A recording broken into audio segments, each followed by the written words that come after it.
नमस्कार। आज के टॉपिक में हम बात करने वाले हैं रिलेटिव लेआउट के बारे में। और रिलेटिव लेआउट होता क्या है? सबसे पहले हम लिखते हैं रिलेटिव लेआउट। रिलेटिव लेआउट जैसे ही लिखते हैं तो सजेशन में रिलेटिव लेआउट आ जाता है।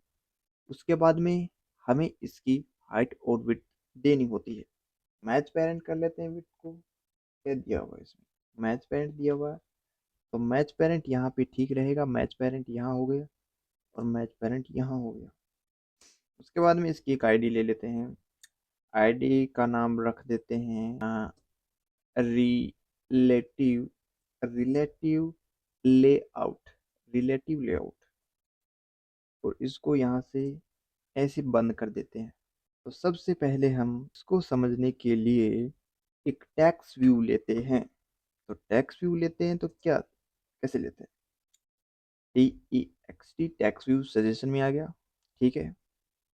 हाइट और विड्थ जो हम यहाँ पे रखने वाले हैं, तो रैप कंटेंट रैप कंटेंट ज़्यादा ठीक रहती है। कि रैप कंटेंट जो होती है, जितने टेक्स्ट की साइज होती है उसी हिसाब से हाइट और विड्थ ले लेता है। सबसे पहले हमने ली है हाइट और विड्थ। और उसके बाद हम लेने वाले हैं टेक्स्ट की साइज, ताकि बड़ा दिखाई दे। वैसे कोई मोटिव नहीं है, लेकिन टेक्स्ट की साइज हम ले लेते हैं 24 DP ले लेते हैं।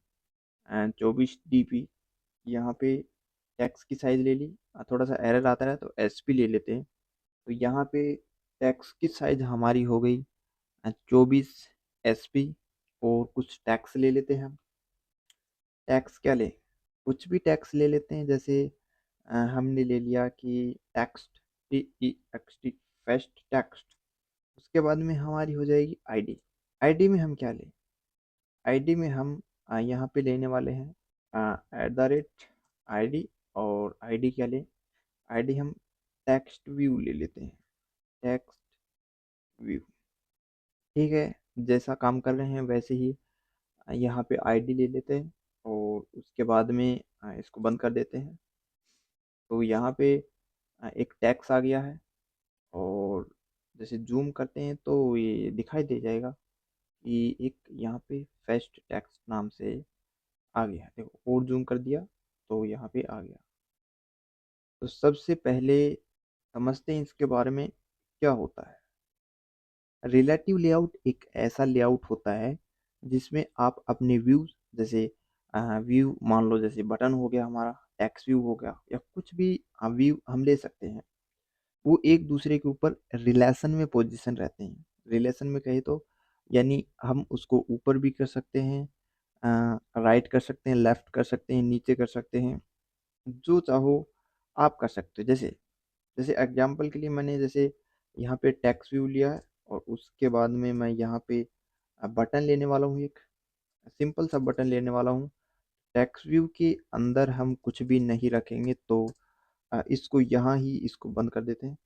और उसके बाद हम यहाँ पे एक बटन ले लेते हैं। तो यहाँ पे एक बटन मैंने रख लिया है। उसकी जो साइज है वो रैप कंटेंट कर देते हैं। ज़्यादातर जो व्यू होते हैं उसकी साइज रैप कंटेंट ही होती है। तो रिलेटिव लेआउट लिया था और इसके अंदर जो है एक हमने बटन ले लिया, तो इसकी आईडी हम रखते हैं। आईडी हमने रख दी, कुछ भी रख देते हैं, जैसे BUTTON बटन हो गया। और इसके अंदर एक एट्रीब्यूट और रख देते हैं हम। टैक्स रख देते हैं, कुछ भी टैक्स रख देते हैं। TEXT टैक्स हमारा आ जाएगा। कुछ भी टैक्स रख देते हैं, जैसे बटन BUTTON बटन रख देते हैं। हम डायरेक्ट अब रिलेटिव लेआउट के बारे में यहाँ पे जानने वाले हैं। तो उसके लिए सबसे पहले जो टेक्स्ट व्यू है उसको मैं सेंटर में ले लेता हूँ। सेंटर का मतलब है कि जो हमारा पेरेंट है उसके सेंटर में। क्योंकि ये जो बटन और टेक्स्ट व्यू है ये एक दूसरे के ऊपर आ रहे हैं। क्यों आ रहे हैं? क्योंकि रिलेटिव लेआउट हमने लिया है। तो सबसे पहले मैं टेक्स्ट व्यू है उसको सेंटर में कर लेता हूँ। तो सेंटर इन पेरेंट जो होता है हमारा ट्रू कर लेता हूँ। तो ये जो है वो सेंटर में आ गया। छोटा कर लेता हूँ थोड़ा सा, ताकि दिखाई दे जाए। और इसकी साइज जो है टेक्स्ट व्यू की बड़ी कर लेता हूँ, ताकि दिखने में आसानी हो। तो सबसे पहले 40 SP मैंने यहाँ पे कर ली है।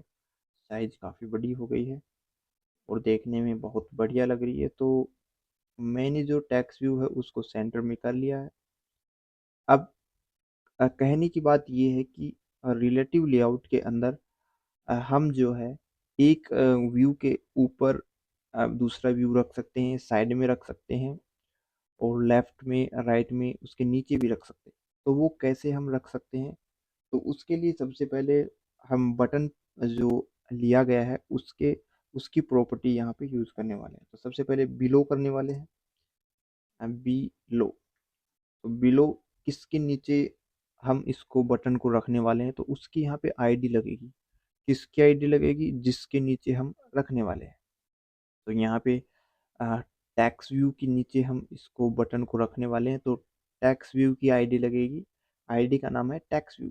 तो यहाँ पे जो होता है बिलो किसके नीचे? टैक्स व्यू के नीचे। तो टैक्स व्यू के नीचे यहाँ पे मैं इसको रखने वाला हूँ। तो टैक्स व्यू के नीचे यहाँ पे आ गई। लेकिन प्रॉब्लम ये यहाँ पे हो रही है कि ये इसके बिल्कुल नीचे नहीं आई। तो उसके लिए मैं बटन को जो है वो सेंटर हॉरिजॉन्टल कर देता हूँ, ताकि ये जो है इसके नीचे आए। तो ये जो है इसके नीचे आ चुका है। अगर हम इसको ऊपर करें, टैक्स व्यू के ऊपर करें, तो एक प्रॉपर्टी होती है अबो। तो अबो का जैसे यूज करते हैं, तो यहाँ पे अबो का जैसे यूज किया तो ये इसके ऊपर चली गई। और एक हमारे पास प्रॉपर्टी होती है टू टू राइट ऑफ और टू लेफ्ट ऑफ। तो यहाँ पे टू राइट ऑफ मैंने कर दिया है, तो ये यहाँ पे राइट हो गई। लेकिन ये पूरा इस एक्स व्यू के राइट में नहीं हुआ, क्योंकि ये ऊपर की तरफ चला गया है, तो राइट में ही।